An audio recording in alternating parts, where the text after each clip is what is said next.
Hey, it's Aran here. This is a tutorial I'm recording in October 2025 because there is a PayPal update with Systeme.io. If you are using PayPal, you're going to need to disconnect your PayPal account and reconnect it again. And I've recorded the tutorial to show you how to do that. Welcome to this tech tutorial on PayPal. First of all, go to Settings, click on Settings, click on Payment Gateways, delete the PayPal integration, and click on Confirm. That will disconnect your PayPal account from Systeme.io, which is the first step. So click on it, and then it will say PayPal account is successfully removed. Then you're going to click on Connect, log in to PayPal, do the reCAPTCHA challenge and all that stuff. Once you've gone through all those steps, then you're going to need to basically log in to your Systeme.io or to your PayPal account.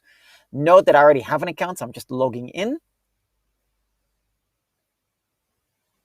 And give permission to Systeme.io. Update any information, agree to continue, put your email address for the customer support, your phone number, and then return to Systeme.io once it's all done. It's going to take you to Systeme.io. You're going to see the integration with the account is there. And then after waiting for a few minutes, you should be able to see this. You'll get an email like that verifying everything. And then you're going to go to your funnel, and then you're going to need to add your PayPal account to every order form.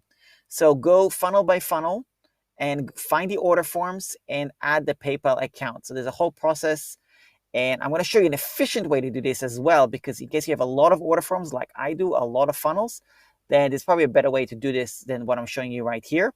Basically, what you're going to do is you're going to click on funnels, click on the three dots, and then you're going to click on settings, and then click on the PayPal, and then click on save.